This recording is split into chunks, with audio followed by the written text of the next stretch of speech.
Good morning, everybody. Thank you all so much for joining us for this very popular Quick Bites session. I'm Anna Taylor at the Food Foundation, and this is our series of Quick Bites, which are short webinars where we do snap analysis of discussions that are happening in the policy sphere around food. And I'm really delighted that Professor Tim Lang is with me today. I can't quite believe we haven't had you on before now, Tim, but thank you so much for making the time. I know you're away at the moment, so really good to have you with us. So I'm sure many people listening will know exactly who you are, but in case they don't, you're Professor Emeritus at the Centre for Food Policy at City University, and very relevant to today's conversation.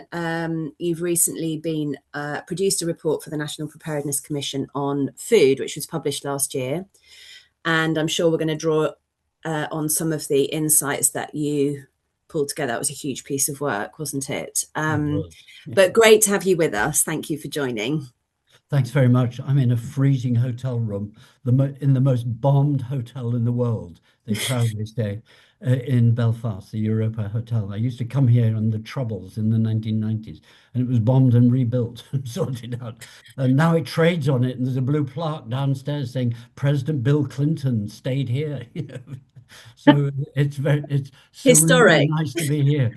But we're meeting to talk about other serious things and the hotels being bombed in the Yeah, trouble. But it's kind yeah, of yeah, a yeah. surreal background, Anna. Indeed, indeed. I mean, in a very good way into the sort of first part of this conversation, which is really think we're focused today really on the resilience of the food system, and this is obviously coming into sort of sharp focus in the context of everything that's happening in the Middle East war, and now I think almost certain food price shock, which is going to be making its way through the system Yeah. into the checkout, essentially, for people living here in Britain. Um, but obviously, this is just one of a series of shocks that we've had in recent years. And I think there's also good reason now to believe that these shocks are going to be coming more frequently and have more profound consequences. Is that the backdrop for the commissioning of your report? Was that the reason why Yes, you it were asked is. to do it? It is. I mean, you can do a long version. I get very long-winded about it, but I'll do the short version. The National Preparedness Commission was a body very few people have heard of, but I saw it kind of emerging and not much emerging from it. But that's because it was new. But it's now over 5 years old, and it was put together by basically what in public policy we'd call the great and the good, who all said, we've had this churn of ministers, Britain seems to be drifting, don't know what it's doing, etc. Meanwhile, there are tensions are building up on all sorts of fronts. And they asked me to do a report on food, and rashly, I should have known better. I thought I could do it in a year, and it took me 2.5 years because it's huge. I don't need to tell this audience. Food gets into everything. And unpicking where might tensions and conflicts and shocks hit the food system and what might that do to the public, you know, I said, look, I mean, I'm working in public health department or public health based school, uh, and I'm interested in the public. I don't need to tell you that, Anna, but our audience maybe does need to know. I'm not interested in the secret inside state. I like to think it does a good job. Sometimes it does, sometimes it doesn't. But I'm interested in the public. Where is the public in these shocks? And so I had to look at what sort of shocks are we talking about and take advice and look and do I did serious reading as well as talking and interviewing people. And it literally goes from the obvious things like climate change through to less obvious things like ransomware, which is hitting manufacturing in a big way and being normalized. And the insurance industry really troubled by that, all of which adds to costs, which then ends up as more burden on people on low incomes, let alone um, well-pensioned old professors like me. And so it's all very complex. I don't need to tell you that. Uh, which is why I'd just like to say something really nice about you and the Food Foundation. It's really terrific what you've done with launching this coalition, but focus on getting a new food bill, new legislation.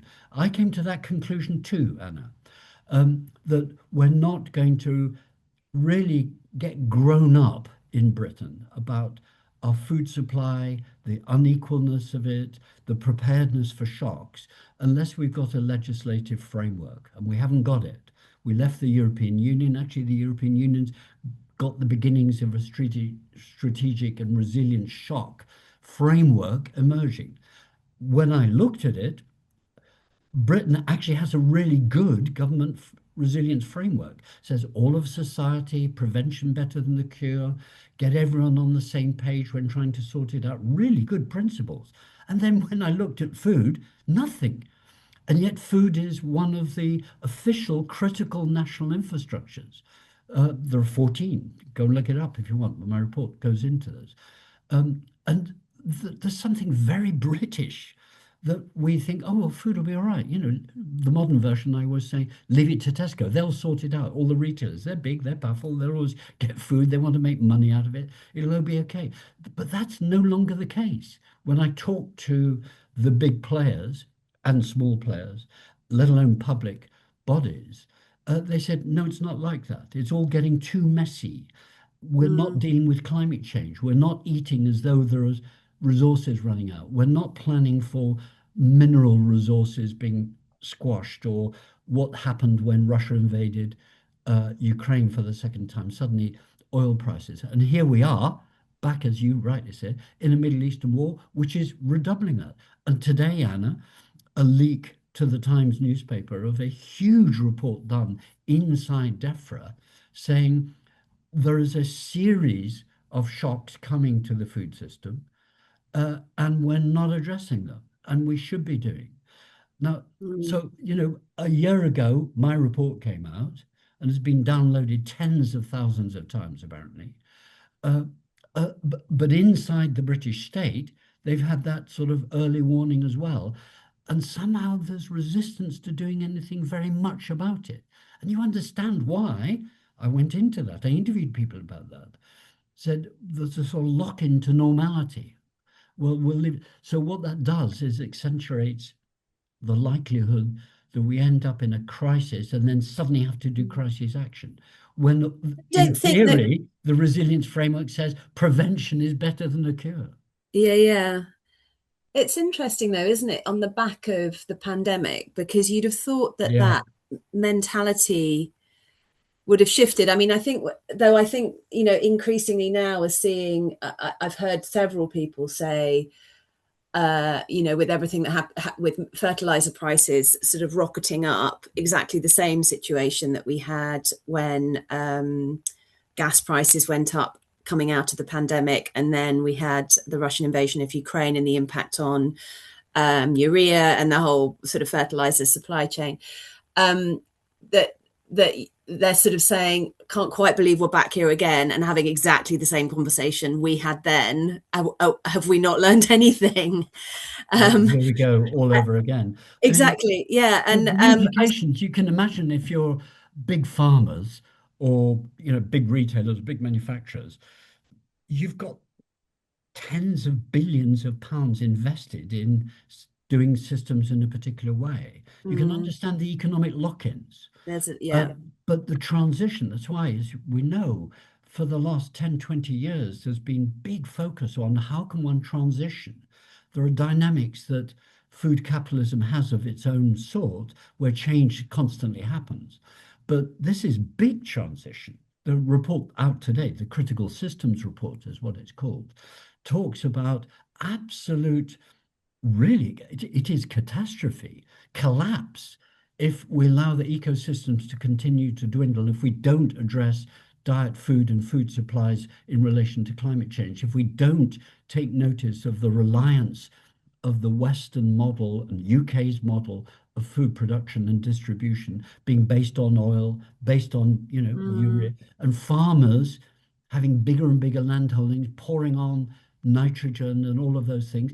To unpick that, Anna, think about it. If you were yeah, Secretary of State for DEFRA, it's huge. wow, it would be a nightmare. So you can have sympathy for them. But, come on, we have an interest.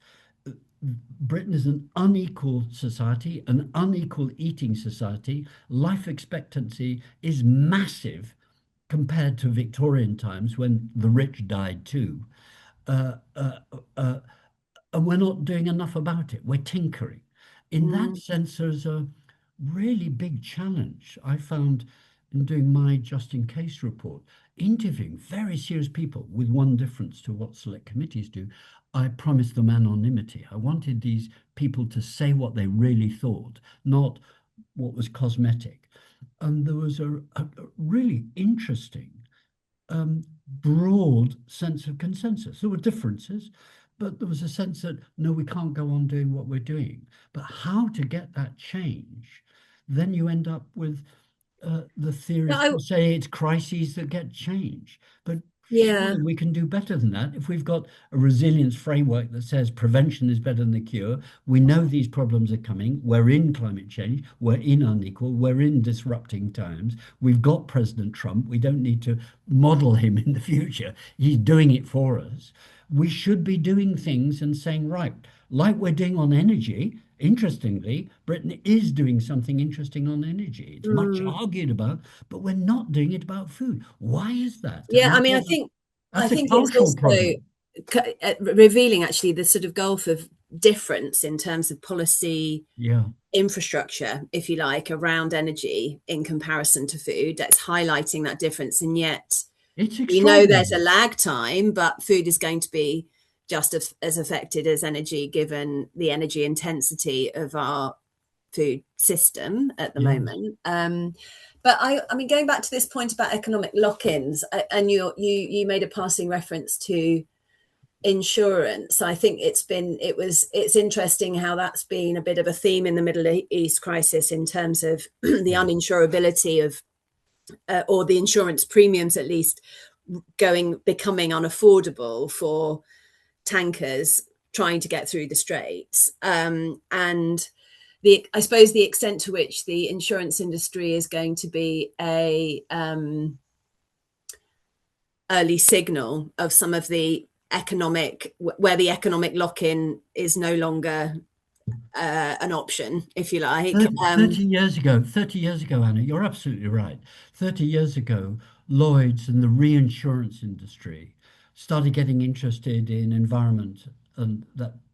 Why? Because their job is they employ some of the best brains, some of the best mathematical modelers, because they're interested in the likelihood of problems and what might disrupt very big investments in particular ways of doing things.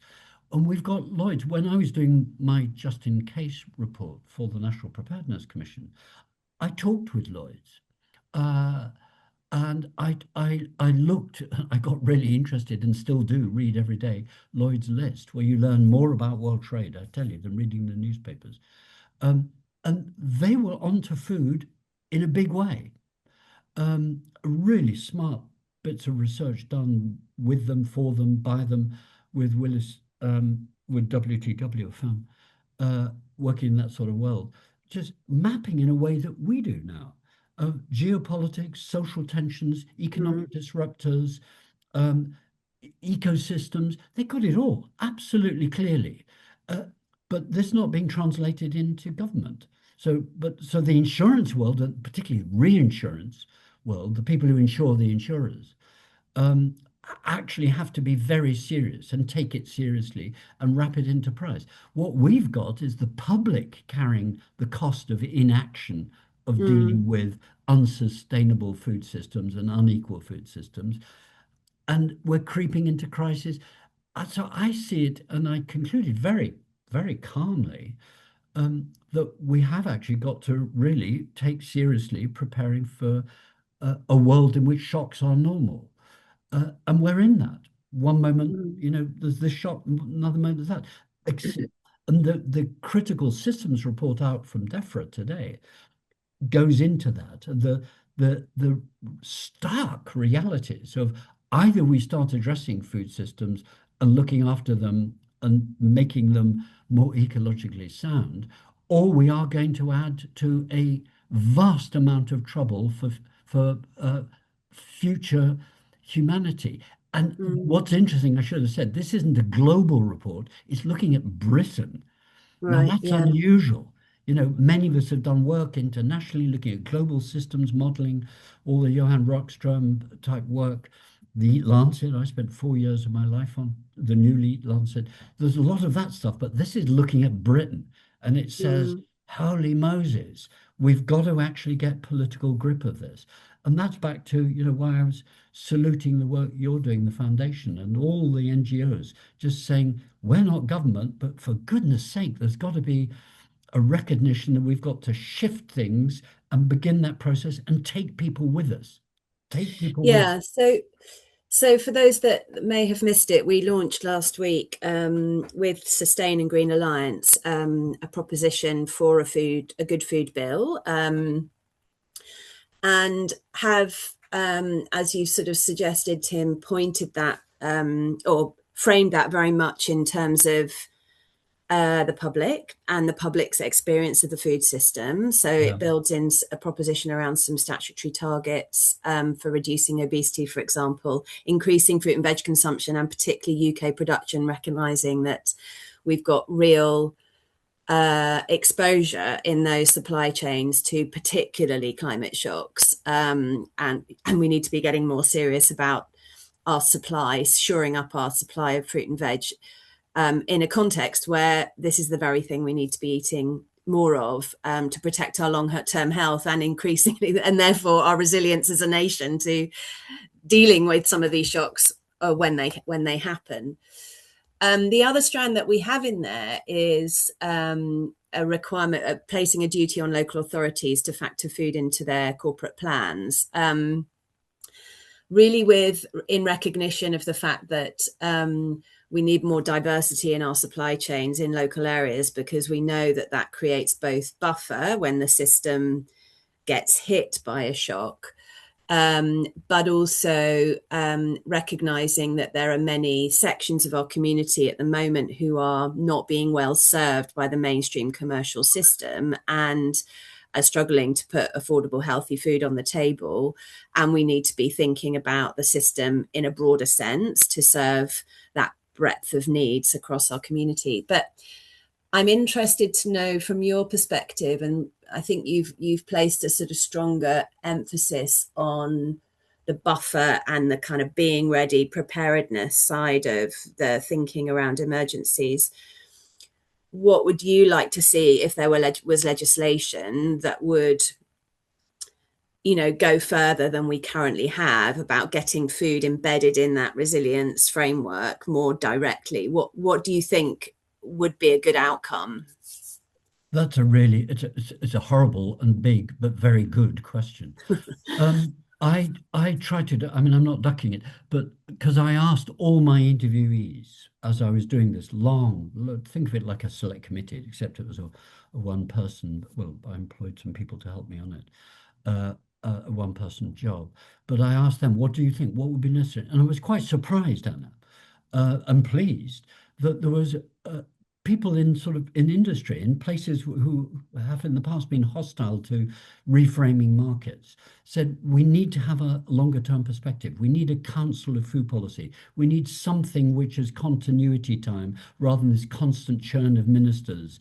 We always used to joke, and certainly in my work, it takes 3 years before you've got a minister who's worth really knowing, because the first year they learn, the second year they start thinking, what should I do about this? And third year they start doing it, by which time they've already been sacked or removed or churned or promoted or something.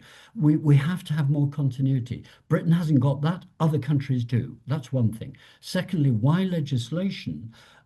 Because you need to have a framework that can withstand the shocks and buffers of politics. Mm, Look at how the Climate Change Act of nearly 20 years ago, 18 years ago, has withstood vehement hostility to it because it's in legislation. It's very hard to get rid of. You can do, Nazi parties could probably get rid of it very quickly, but in a democracy, it's hard to get rid of legislation unless there's very good ways of doing it, or good arguments for doing so. So we do need to rethink some of the structures. And my report makes lots of policy wonkish things. But you are absolutely right, yet again, in saying one of the things we've got to do is stop just talking about central governments, but down through the layers, down to the local level. And I got a lot of that, Anna. I maybe have told you this, so privately or elsewhere. But when I interviewed other countries, and for example, interviewed, I'll say, because it's now out, Latvia, small country, tiny, uh, highly likely, they told me, to be invaded by Russia if Russia wins in Ukraine. Who knows what will happen? Um, and they said, well, central government will collapse. But down to the people level, they had to really do a multi-layered approach. And Sweden, unbeknownst to me, while I was doing my report, they were doing an internal central government equivalent. So better Mm, resourced, more, came to very similar conclusions as me and I as to them. And they said we've got to make it a duty for mayors, for local authorities, to ensure that people are well fed in all circumstances, in bad times. I said, really? How can you do that in bad times? That's when it's hard. They said, because if we make it for bad times, it'll automatically be for good times. And I really understand that logic. And not least because I'm sure some of our listeners will know the 1840s and 50s public health acts, the adulteration of food acts, all of the big mid-Victorian transitions on which current British prosperity, the housing acts, air acts, all sorts of things, they actually acted to try and prevent long-term damage to society and the economy, even though it cost to do so, it was worth mm, it in the long term. I think we're back into that sort of politics, Anna, where we can get a broad consensus of the common good from a food transition. There'll be opponents to it, vehement opponents to it, but the majority sees it. I'm here in Northern Ireland, Belfast, and was last night at Hillsborough, the place where the uh, the Northern Ireland Troubles were finally sealed, politically sealed, with these vehement opponents actually agreeing, actually, we've got to stop the killing and the terrible stuff. And it was actually, we were talking, this was a closed group, talking in across Northern Ireland or north of Ireland, whatever you call it, the province, different languages for different starting points in Northern Irish politics. But where's the common good? How can Northern Ireland's got a terrible problem of obesity and all the things we're talking about. But at the same time, strategically, it's being hit by climate change. It's small, it's got 1.9 million people, has a huge dairy and meat export trade. It's locked in the same way as everywhere yeah, else. So yeah. these can't be resolved just by central government saying, do this. It's Mm, got to be worked down and engaged with at different levels. So I think you're right. This is a long-winded support for you saying we have to take local authorities seriously. They don't have powers. They don't have funding for food. And yet, historically, they came in, actually, Anna, to remind us all, around food. That's why you had local markets, local hygiene, what we now call environmental health, housing acts, mm, water. It was all at a local level. And we've forgotten that level, but in food it becomes really important. So you've got local people trying to work out what can they do about their local mm. problems within a national framework. So it becomes what boring policy want. People like me talk multi-level governance. You've got to have Yeah. everyone join, and that's why you need legislation to come back. That's why I'm And I think, totally I mean, back our there on the sort of food bill. our logic is that there's a good number of local authorities who've really grasped this. I was They're chatting already there. yesterday to They see it. the team at Birmingham City Council who are just doing a really pretty incredible job at They are. They've just looking at all the signed a different contract. levers. They've signed a contract with Powist about rebuilding local food supply chains. I'm Yeah, thrilled about that because it's what my report told. We've got to have more diverse supply chains because yeah. then But I think it's this is about trying to get all local authorities on the same to page. that level. Yeah, Correct. exactly. And then we'd be really in a much stronger position. I think I talked a lot for my report, and maybe I've told you, with local government and had, personal experience of working at that level and with them. There's great goodwill. And I was, in my report, really impressed by things that were going on across the regions in not just cities, but counties and mayors getting together. I always quote the metro mayors of Yorkshire getting together and basically blessing, saying, "Great, this is great what you in civil society and industry getting together, getting a new consensus of what could Yorkshire do." And I think we need legislation to enable that to happen everywhere in the same way. And we've got the framework. The positive Mm, thing about my report, Anna, was said, look, we've got the critical national infrastructure. We know this is important. We've got the government resilience framework, but we haven't got the institutional structures to help unleash the creativity. I talk with farmers, I talk with small entrepreneurs who want to get stuck into a more resilient food system, a climate friendly food system. And they're opposed by a so-called cheap food policy, which isn't cheap anymore. mm, So mm. the old model of it, oh, cheapness wins in Britain. It's not cheap. Food isn't cheap. So you've got a choice of expensive. Yeah. Which choice do we want? That's a new politics, actually. Yeah, I think that's right. And I think this point about the important signaling effect of primary legislation to the food industry. I mean, I think a number of food companies have signed on in support of the proposition of a good food bill. I That think was in really part impressive, because actually. Really impressive you got that. yeah, It's I think in part because they actually recognise that creating certainty in this period of huge sort of tumultuous shifts is really good is better for business, it even is. if there's more regulation. At least the framework and it's the direction of travel is clear, so people can anticipate that more directly, but also that it gives good signals to investors about shoring up some of that investor confidence about the direction of travel. So I think both of those reasons, I think, are grounds to think that we can build quite a broad base of support for a legislative framework, which, and I mean, I think is necessary in order to land primary legislation, is that we need for lots of people to think it's a good idea across a Yeah, range of different interests in the system. absolutely. We're out of time, but Tim, it's been really interesting talking to you as ever. Thank you for sharing your Thank you. insights and anecdotes and observations. I think it's a very interesting time in terms of whether the political economy will shift a little in favour of thinking about some of these long-term challenges. Let's see what happens in the next few months. And would urge everybody to sign up to the newsletter at the Food Foundation and subscribe to the webinar series, because you'll hear much more about the different conversations that we're having around food and have a chance to be part of those. So thank you to everybody for joining. And Tim, thank you for your time. Thanks We'll very talk much. further soon. As I always say, we must work harder. Indeed, indeed. Yeah. We're trying. Yeah, we're all trying. Keep going. Yeah, keep Exactly. going. Keep Yeah. going. Keep it. Don't give up. Yeah. Bye-bye, All everyone. right. Well, Yeah, have a thank you great for that, day Anna. and enjoy your trip. See you Yeah, soon. very good. Very good. Thanks, Right. Bye-bye, everyone. everyone. Bye.